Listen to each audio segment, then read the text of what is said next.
আমাদের বিষয়বস্তু হলো যেই হোম দান যজ্ঞ ব্রত সব নষ্ট হচ্ছে অশ্রদ্ধার কারণে। তাহলে অশ্রদ্ধা কোথা থেকে আসে?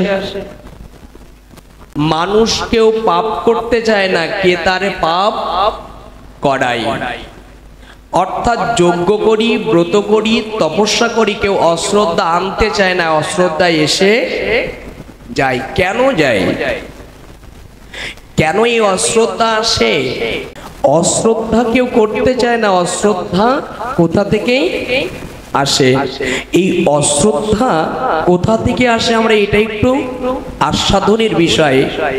এই বিষয়ের বস্তু হলো অশ্রদ্ধা কি করে আসছে আমরা একটু আস্বাদন করি। সেটি হলো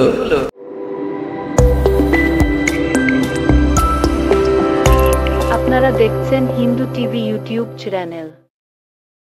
কৃষ্ণদিয়া সর্বজনীন শ্রী শ্রী বনদুর্গা মন্দির প্রাঙ্গণে কথাযজ্ঞের ও বাচিক যজ্ঞের পরম আয়োজনে কাছে এবং দূরদূরান্ত থেকে যারা ক্লান্ত তথা শ্রান্ত হৃদয় নিয়ে সম্মুখে বিরাজমান জগৎ মাতার অংশভূতা লক্ষ্মীস্বরূপিণী মাতৃমণ্ডলী, জগৎ পিতার অংশভূতা পিতৃমণ্ডলী সুললিত কণ্ঠে বন্দনা অর্চন দ্বারা আমাদের হৃদয় শীতল বা প্রেমদান করাচ্ছিলেন শ্রী শ্রী জগন্নাথ মন্দির সাতক্ষীরা ঝাউডাঙ্গা গ্রামের কীর্তনিয়া বর্গ। সাকারে নিরাকারে ভাগবত কথার আস্বাদনে যারা উপবেশন করে তৃষ্ণার্ত ভাব বিভাবিতে ভাগবত কথায় তন্ময় চিত্রে অবস্থান করছেন, সকলের শ্রী কমল চরণে দিন অতি দিনের অদমের স্নিগ্ধিত সহস্র কোটি দণ্ডবাদ প্রণাতিত প্রণাম।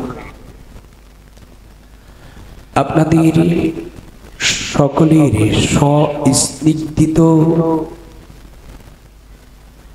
আশীষ যদি অধমের প্রতি বর্ষিত হয়,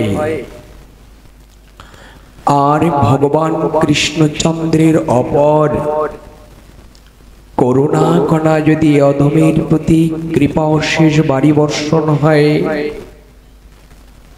তবে সেই ভাগবত তত্ত্ব কথা আমাদের শ্রবণ বা অধ্যয়ন ও অন্বেষণ করা সম্ভব হবে। ভগবানের অপর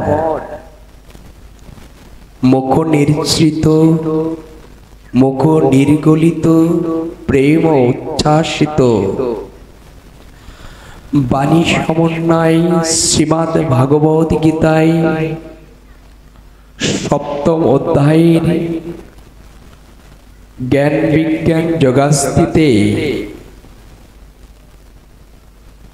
সপ্তম দশ অধ্যায়ের জ্ঞান বিজ্ঞান তথা শ্রদ্ধার্থদ বিভাগ যোগাস্তিতে স্বয়ং গোবিন্দ কৃষ্ণচন্দ্র জানিয়েছেন অশ্রদ্ধায় হুতাং দত্তাং তপস্যা তপ্তং কৃতাজ্জোজ্জদ অসুদি তুচ্ছাধি। স্বয়ং কৃষ্ণচন্দ্র জানালেন অশ্রদ্ধায় দান যজ্ঞ হোম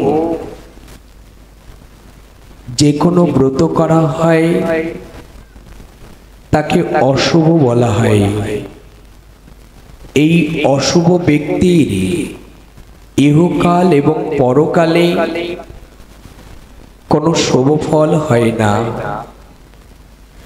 ভগবদ গীতাতে জানালেন আমাদের আগামীকাল যজ্ঞ হবে, তাই তো? একটু উত্তর দেবেন। আগামীকাল আমাদের এই যজ্ঞ প্রান্তিত হবে। এই শ্রদ্ধার্থ বিভাগ যোগে 28 নম্বর শ্লোকে তার বর্ণনা করেছে, বলেছেন অশ্রদ্ধায় দান, যজ্ঞ, তপস্যা যে কোনো কর্ম অনুষ্ঠান বা যে কোনো ব্রত করা হয়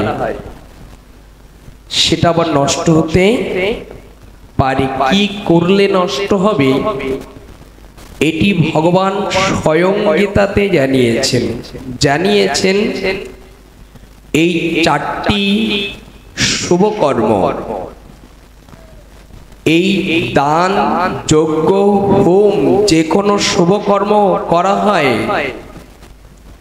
যদি অশ্রদ্ধায় করা হয় তাহলে সেটা নষ্ট।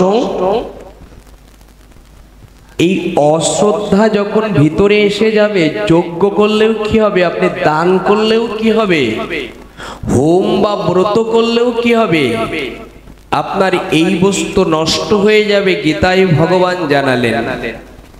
এখন আমাদের বিষয়বস্তু হলো যেই হোম, দান, যজ্ঞ, ব্রত সব নষ্ট হচ্ছে অশ্রদ্ধার কারণে। তাহলে অশ্রদ্ধা কোথা থেকে আসে? অশ্রদ্ধা, মানুষকে অশ্রদ্ধায় করতে চায়। উত্তর দিন, অশ্রদ্ধায় কেউ করতে চায়? রাধি কথা বললেন না, দয়া করে অনুরোধ করছি বাবা। অশ্রদ্ধা কেউ করতে চায় না, অশ্রদ্ধায় এসে যায়। শ্রীমদ্ ভগবদ গীতায় 3য় অধ্যায়ে অর্জুন প্রশ্ন করলেন, ভগবান মানুষ কেউ পাপ করতে চায় না, কে তারে পাপ করায়? অর্থাৎ যজ্ঞ করি, ব্রত করি, তপস্যা করি, কেউ অশ্রদ্ধা আনতে চায় না, অশ্রদ্ধায় এসে যায়। কেন যায়? কেন এই অশ্রদ্ধা আসে? উত্তর দিয়েছে, একটি কাম আর একটি ক্রোধ, ইহা রজগুণে জন্মে। কাম যখন বাধা পায় ক্রোধের উদয় হয়, আর ক্রোধ যখন উদয় হয় তখন মানুষ পাপ কর্মে প্রবৃত্ত হয়। গীতায় জানাচ্ছে। এখন আমাদের ভিতরে অর্থ এলো পাপ কেউ করতে চায় না, অর্জুনের কথাটি, কে তারে পাপ করায়? আর এই পর্যায়ে এসেছে মানুষ যজ্ঞ করতে চায়, যজ্ঞই অশ্রদ্ধা কেউ করতে চায় না। অশ্রদ্ধা কোথা থেকে আসে? সাউন্ডটা এমন করলে হবে না বাবা। অশ্রদ্ধা কেউ করতে চায় না, অশ্রদ্ধা কোথা থেকে আসে? এই অশ্রদ্ধা কোথা থেকে আসে আমরা এটা একটু আস্বাদনের বিষয়। এই বিষয়ের বস্তু হলো অশ্রদ্ধা কি করে আসছে আমরা একটু আস্বাদন করি। সেটি হলো অশ্রদ্ধা যখন ভিতরে আসবে, আপনার আমার ভজনেরই জায়গায় বাধা দিয়ে ভজন নষ্ট করতে পারে এই অশ্রদ্ধা। এই তার আগে একটু অন্বেষণ করার প্রচেষ্টা করি। সেটা হলো অশ্রদ্ধা আসলে কি হতে পারে। দৃষ্টান্ত দিয়েছেন ঋষিগণ। এটি হলো পেরেক, লোহা গলিত যে পেরেক, এই পেরেক জলে দিলে ভাসে না ডোবে? একটু উত্তর দেবেন। পেরেক যদি জলে দিয়ে দিই, লোহা গলিত পেরেক, এটা ডুববে না ভাসবে? ডুববে তো। আচ্ছা, মাটি যদি, মাটি কি আকাশে উঠতে পারে? মাটি আকাশে উঠতে পারবে? একটু কথা বলবেন। মাটি আকাশে উঠবে না। আবার জলে পেরেক দিলে ভাসবে না। আবার এই তাত্ত্বিক তত্ত্ব দিয়েছে। আমি অশ্রদ্ধা কি করে আসে এই তত্ত্ব জানার জন্য আমরা প্রবেশ করছি। এই জায়গাটি অন্বেষণ করে দিয়েছেন। হরি নামে শোলা ডোবে পাথর ভাসে। কথাটা খুব 3টি মার্গ পেলাম আমরা। খুব মন দিয়ে ধ্যান দিয়ে শ্রবণ করলে আনন্দ পাবেন। 3টি মার্গ। পেরেক জলে ভাসে না, মাটি আকাশে ওঠে না, আবার হরি নামে শোলা ডোবে পাথর ভাসে। এটা কি আশ্চর্যজনক না এগুলো? এই বস্তুগুলো যদি ভেদ করতে পারবো, সেদিন আমাদের জীবনের অথৈ পথকে পাড়ি দিতে পারবো। সেই তাত্ত্বিক তত্ত্ব জানিয়েছেন। হরি নামে যদি এই হরিনাম হবে তা কালকে কাল হরিনাম হবে তো, তো হরিনামে পাথর কি করে ভাসে? হরিনামে পাথর ভাসে? বলুন না, পাথর ভাসে? কি করে ভাসে? আমরা তো বলি এটা ভাসে, কি করে ভাসে? উত্তর দিয়েছে রামায়ণে, যখন রামচন্দ্র পাথর ফেলে দিলেন লঙ্কার সেতুবন্ধনের সময়, আর রামচন্দ্রের হাতের পাথরটা ডুবে গেল, গিয়েছিল কিনা? কিন্তু ওই পাথর যখন সুগ্রীব বানর গণ রাম নাম লিখে দিলেন, তখন কি পাথর ডুবে গিয়েছিল? ডুবে গিয়েছিল? ডুবেনি। অর্থ কি জানাচ্ছে? হরিনামে পাথর ভাসে, কিন্তু ভাসবে বটে এই স্তরে জানিয়েছে পাথরের গোবিন্দ কৃষ্ণচন্দ্র জানাচ্ছে, যদি কেউ কৃপা করে আমা হইতে কি বড়, একটু বলবেন, আমা হইতে কি বড়? নাম বড়। প্রমাণ করে গেলেন, আমি ভগবান নিজে হাতে পাথর দিয়েছি, দেখো আমার হাতের পাথরটা ডুবে যাচ্ছে, কিন্তু আমার নাম লিখে বানরগণ যখন জলে দিয়েছে, মা গঙ্গা ওটাই নিয়ে পরমানন্দে ভাসিয়ে রেখেছে। আমা হইতে আমা হইতে আমার নাম বড়। আর নাম যদি পাথরে লিখলে ভেসে যায়। এই দেখো কত তাত্ত্বিক তত্ত্ব দিয়ে যাচ্ছে। পাথরের ভিতরে জল ঢোকে, পাথর পচে? বলুন না, পাথর পচে, নষ্ট হয়। কেন নষ্ট হয় না? তার কারণ হলো পাথরের ভিতরে যদি ছিদ্র দিয়ে জল যেতে পারতো, তাহলে পাথরটা নষ্ট হতো। উত্তর জানাচ্ছে আমাদের মনটায় যদি নির্গলিত ভগবানের নাম থাকতো, যদি আন কথা না আসতো, তাহলে আমার এই মনটা পরমাত্মার সঙ্গে যুক্ত হয়ে অক্ষয় হয়ে ভগবত চরণ পেতে পারত। যদি ওখানেই না যেত, আমরা যদি অক্ষয় হয়ে যদি সেই যোগযুক্তের জায়গায় রাখতে পারতাম, সেই জায়গাটি স্তর দিয়েছে কত প্রাণাত্মিক তত্ত্বের তাত্ত্বিকতা। এই জায়গায় দাঁড়িয়ে আমরা পাথরকে অন্বেষণ করছিলাম, নামকে অন্বেষণ করছিলাম।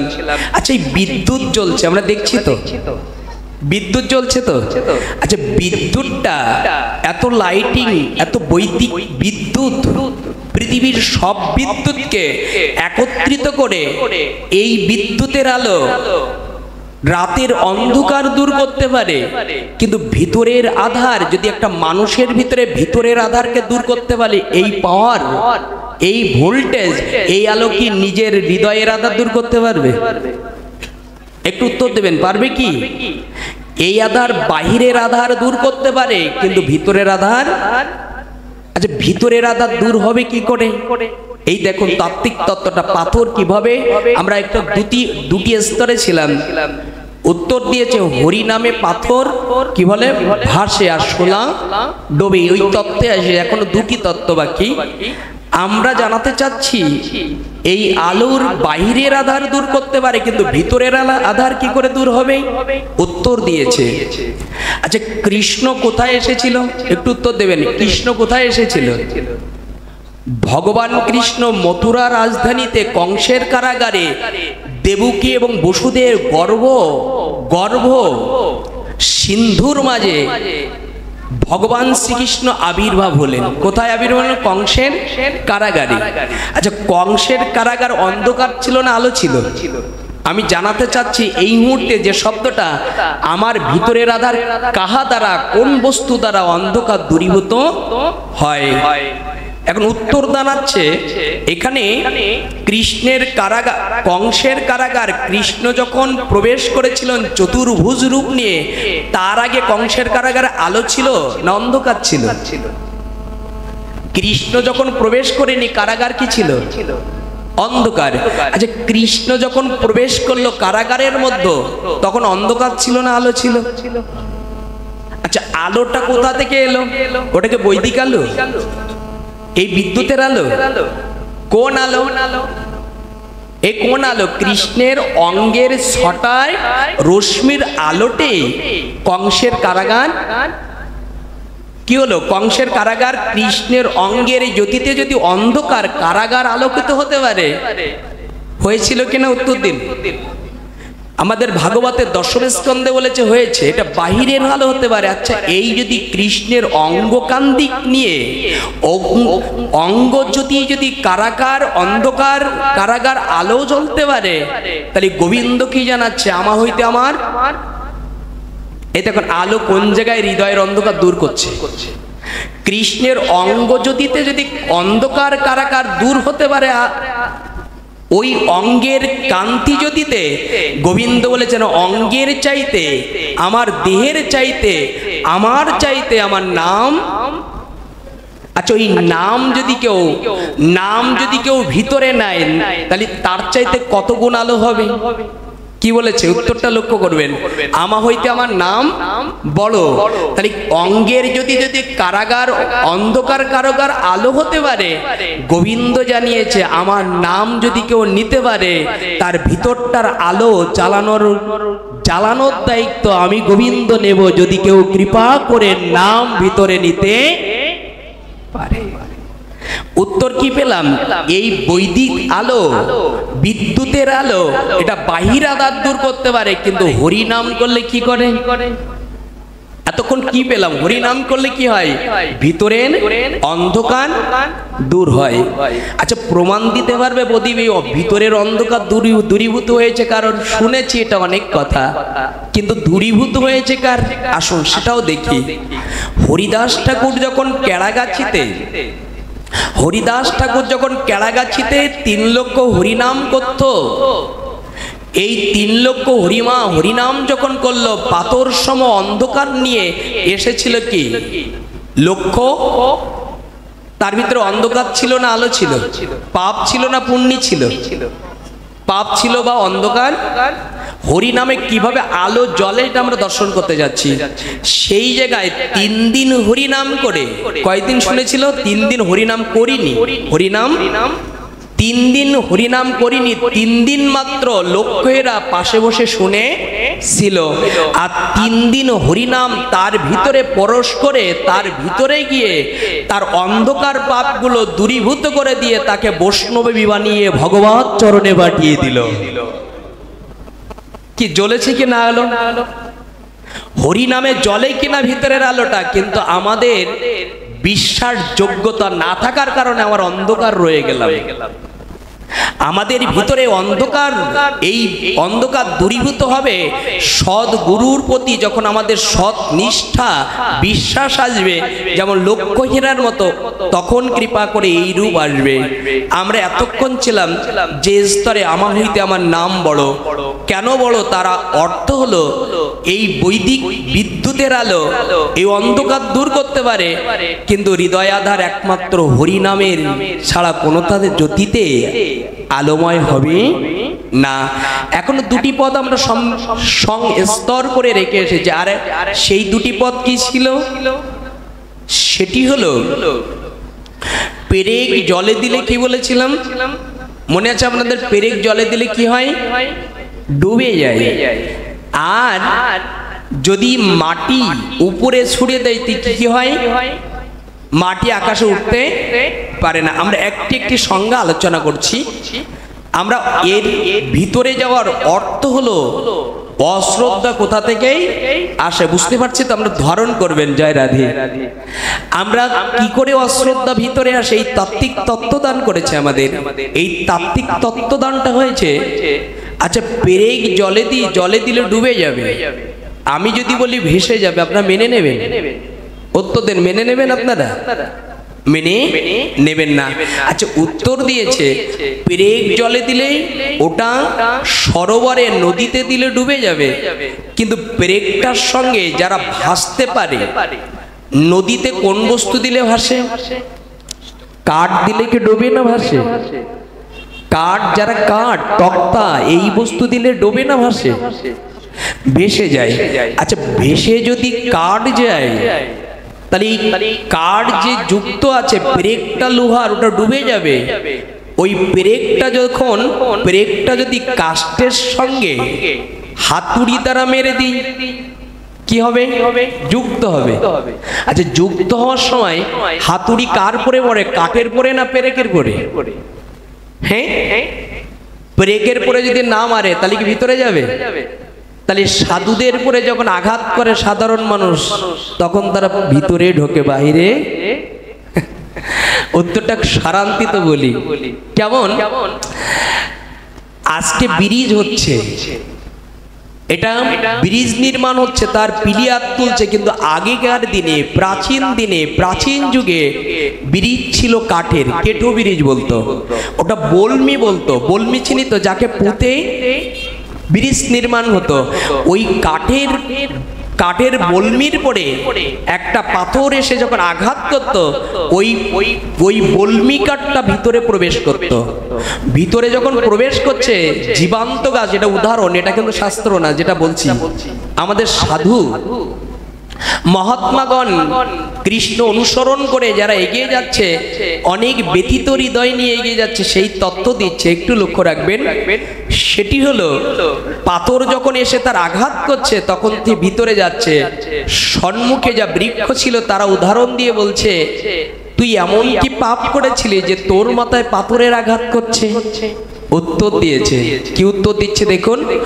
উত্তর দিয়েছে যে আমার মাথায় যে পাথরের আঘাতটা মারছে, এই আঘাত যতটা আমি সইতে পারবো ততটা আমি ভিতরে যেতে পারবো, আর যতটা ভিতরে যেতে পারবো ততক্ষণ যতটা গভীর বা ভিতরে যাব, যখন এই নদীতে বান আসবে, স্রোত আসবে, আমি যদি আঘাত সহ্য করে ভিতরে যেতে পারি, তাহলে এই বান আসলে, জোয়ার আসলে, ভাটা আসলে আমাকে কেউ ভাসিয়ে নিয়ে যেতে পারবে? বলুন না। কিন্তু আঘাত যদি কেউ সহ্য না করতে পারতো, ভিতরে যেত? আঘাত যদি কেউ সহ্য না করতো, ওই পাথরের আঘাতটা যদি ভিতরে উপরে না দিত, তাহলে ওই গাছটা ভিতরে যেত না, আর ভিতরে না গেলে দাঁড়াতে পারত না।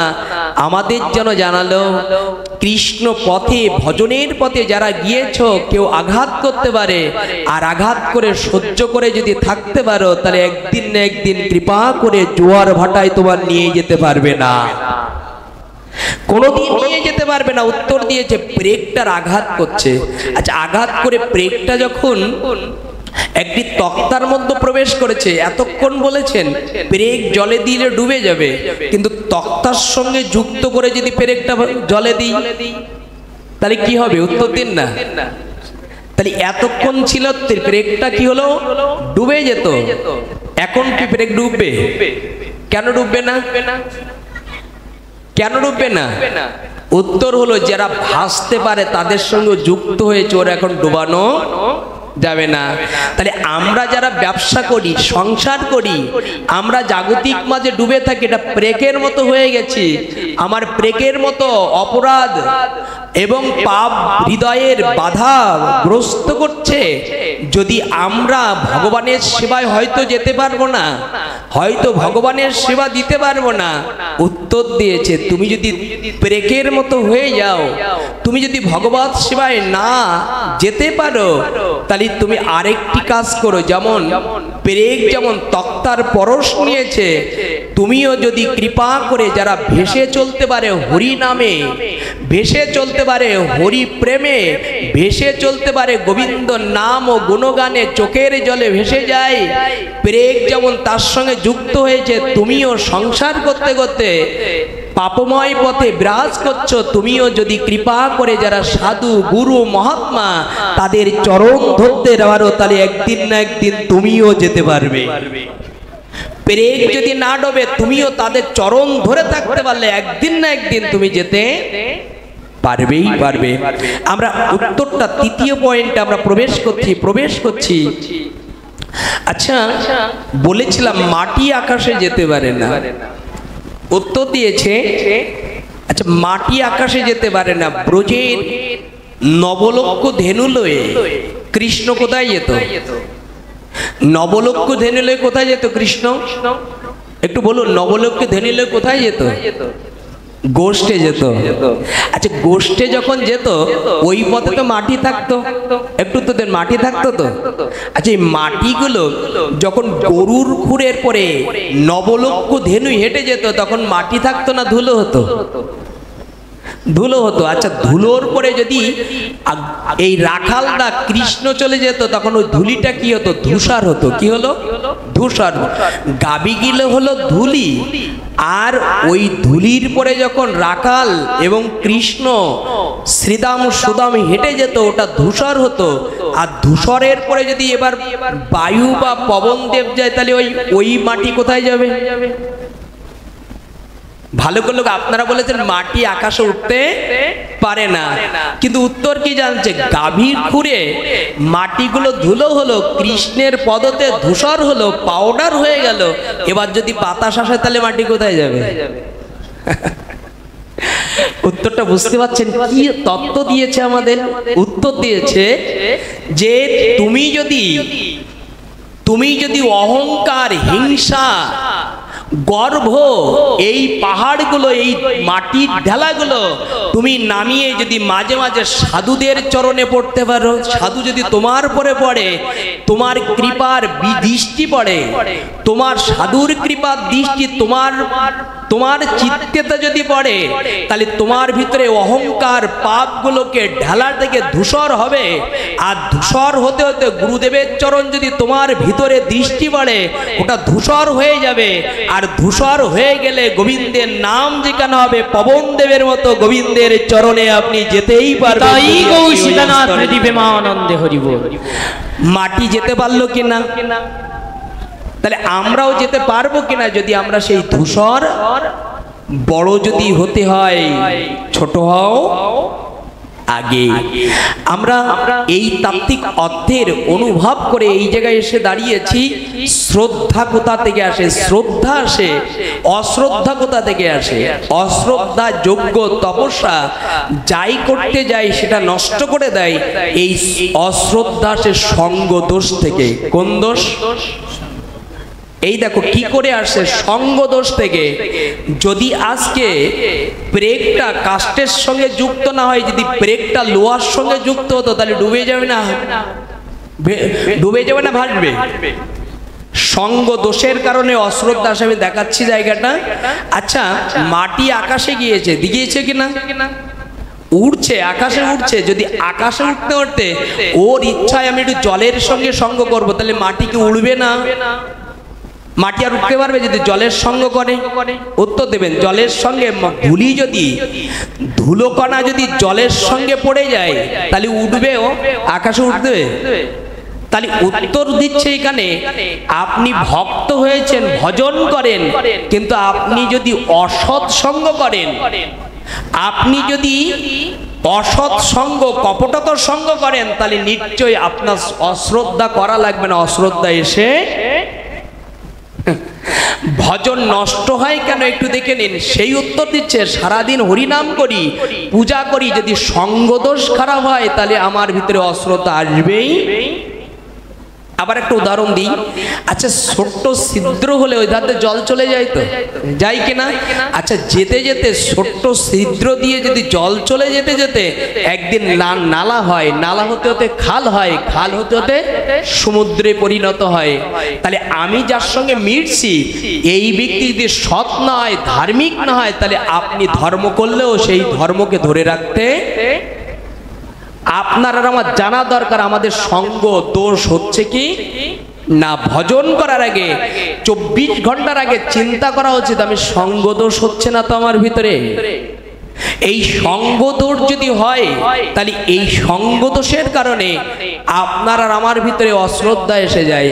আর অশ্রদ্ধায় যদি এরকম দান, যজ্ঞ, তপস্যা যাই করি না কারণ সেটা নষ্ট হয়ে যায়। এটা গীতাই বললেন। কিন্তু এই গীতার মাধ্যম থেকে আমরা আস্বাদন করে প্রবেশ করছি অশ্রদ্ধার কারণে কি হয়। আমাদের চৈতন্য ভাগবতে প্রমাণ দিয়েছে। চৈতন্য ভাগবতে প্রমাণ দিচ্ছে এই অশ্রদ্ধায় যদি এসে যায় তাহলে কি হয়। উত্তর দিয়েছে আমাদের চৈতন্য ভাগবতের মধ্যখণ্ডে মুকুন্দের জীবনী। যদি কারো চৈতন্য ভাগবত থেকে থাকে এটা দেখে নেবেন। তো ওখানে গিয়ে বলেছে মুকুন্দ চৈতন্য মহাপ্রভু, এখানে 539 বছর আগের কথা বলছি। মুকুন্দ গিয়ে কৃষ্ণ চৈতন্য মহাপ্রভুর সঙ্গে সঙ্গ করে।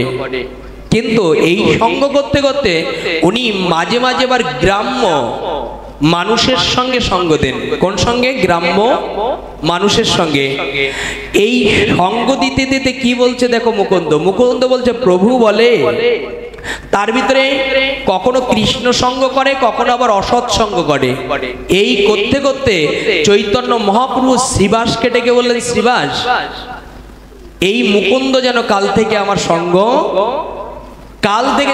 সঙ্গ না করে। তিনি শ্রীবাস যখন দুয়ার দিয়ে চৈতন্য মহাপ্রভুর কাছে আসবে, শ্রীবাস বললেন, তুমি আজ থেকে এই দুয়ারে আসতে। এ দেখো সঙ্গদোষের কারণে কি হয়, আর সঙ্গদোষ কিভাবে নষ্ট হয়ে ভগবৎ প্রাপ্ত হবে, এই লীলায় তার প্রমাণ দিয়ে গেছে। উত্তর দিয়েছে চৈতন্য মহাপ্রভু বলেছে, শ্রীনিবাস, এই মুকুন্দ যেন আমার এই দুয়ারে কখনো যদি না আসে। মুকুন্দ বাইরে আছে, বাইরে থাকলে শ্রীনিবাস উত্তর দিয়েছে, প্রভু, এই মুকুন্দ হলো তোমার সেবক, তোমার চরণ সেবা করে, তার কি আমার অপরাধ আমি তো বুঝতে পারছি না। চৈতন্য মহাপ্রভু উত্তর দিয়েছেন, ওর সেবা অপরাধ হয়ে গেছে, তে সঙ্গ অপরাধ হয়ে গেছে। কি অপরাধ? প্রভু বললেন, প্রভু বলে, ও বেটা, যখনও যথাই যায় সেই মতো কথা কয়া তথায় মিশায়, মানে যেখানে যায় সেই মতো কথা বলে। গৌর বললে ভালো, কালী বললে ভালো, এবং মানুষ বললে ভালো, সৎ বললেও ভালো, অসৎ বললেও ভালো। এই মুকুন্দের দোষ হলো, এই অপরাধ হয়ে গেল সঙ্গ দোষ। বললেন তুমি আর আসতে পারবে না। তখন মুকুন্দ বলছেন, শ্রীবাস, আচ্ছা বলতে পারো এই অপরাধ যদি হয়ে গিয়ে থাকে কিভাবে ক্ষমা হবে আমার? বলছে, আমি প্রভুর কাছ থেকে শুনে তোমাকে জানাবো। প্রভুর কাছে গিয়ে, চৈতন্য মহাপ্রভুর কাছে গিয়ে শ্রীনিবাস বলছে, প্রভু, যদি মুকুন্দ অপরাধ করে থাকে তাহলে কবে তোমার চরণ পাবে, কবে তোমার দেখতে পাবে? এই কথাটি মুকুন্দ জানতে চেয়েছে। কথাটা শুনলে আচম্বিত হয়ে যাবেন। তখন চৈতন্য মহাপ্রভু উত্তর দিয়েছে, কোটি জন্মেও, একটু লক্ষ্য করবেন, উত্তর দিয়েছে, বলেছেন প্রভু বলে, আর যদি কোটি জন্ম হয়, কি বলেছেন? আর যদি কোটি জন্ম হয় তবে মোর দর্শন পাইবে নিশ্চয়। মানে কোটি জন্মের পরে এইটুকু অপরাধে কোটি জন্মের পরে মুকুন্দ গোবিন্দকে পাবে, এর মধ্যে পাবে।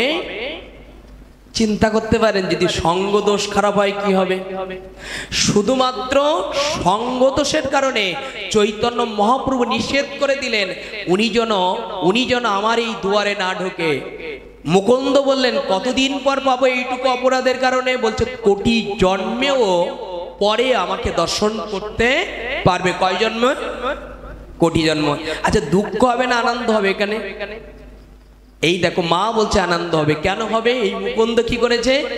উনি শ্রীনিবাস গিয়ে যখন বলেছে কোটি জন্মের পরে তুমি পাবে, এই শব্দ চৈতন্য মহাপ্রভু জানিয়েছেন, তখন কৃপা করে মুকুন্দ আনন্দে তাতই তাতই হাত তুলে নৃত্য করা শুরু করে দিল। আমি কোটি জন্মের পরেও একদিন গৌর পাবো, আমার পরম আনন্দ হচ্ছে, একদিন আনন্দে হরি হরি। মানে এমন নৃত্য করছে, কথাগুলো, এই কথাগুলো ধরে রাখেন, এখানে নৃত্য হবে।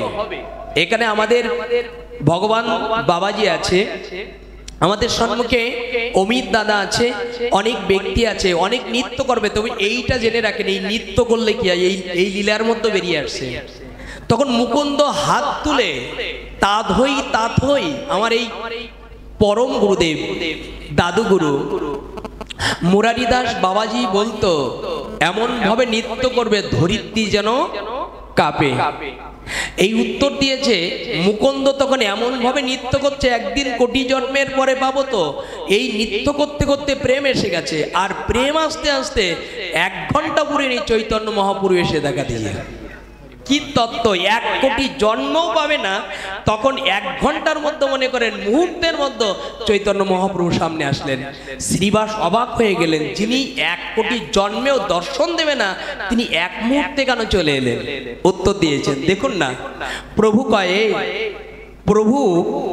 প্রভু বলে মুকুন্দ ঘুচিল অপরাধ, আইসো আইসো আমার দেখো ধরো প্রসাদ। মুহূর্তের মধ্যে বললেন মুকুন্দ এসো আমায় ধরো এবং প্রসাদ নাও। এই জায়গায় দাঁড়িয়ে শ্রীবাস বলছে প্রভু আপনি না বললে, আপনি তো বললে কোটি জন্মেও তোমার দর্শন পাবে না, তো মুহূর্তের মধ্যে কি করে বলো? বলছে কোটি জন্ম যা পাবে না এই মুহূর্তে কোটি জন্মের পরে পাবে এটুকু বলেছি, কিন্তু তার দুঃখ আসেনি। কোটি জন্মের পরেও পাবে বলে তার প্রেম ভক্তি জাগ্রত হয়েছে। কোটি জন্মে যার হয় না, ঋষি মনি ঋষির যা হয় না, আজ মুকুন্দের ভিতরে সেই বস্তু জন্মগ্রহণ করেছে, প্রেম আর ভক্তি। তাই চৈতন্য মহাপ্রভু আমি থাকতে পারলাম না, কোটি জন্মের ফল একসঙ্গে আমরা এই তত্ত্বের অনুভূতিতে এসে দাঁড়িয়েছি। এই সঙ্গদোষের কারণে জীবনের এই জায়গায় যেতে পারে, কিন্তু যদি কেউ প্রেম ভক্তিতে গৌরের চরণে দাঁড়ায় তাহলে নিশ্চয়ই একদিন না একদিন সেই কোটি জন্মের অপরাধ নষ্ট হয়ে গেলে ক্ষণস্থায়ী জায়গায় সঙ্গে সঙ্গে গৌরের চরণ বা বদন দর্শন করতে পারে।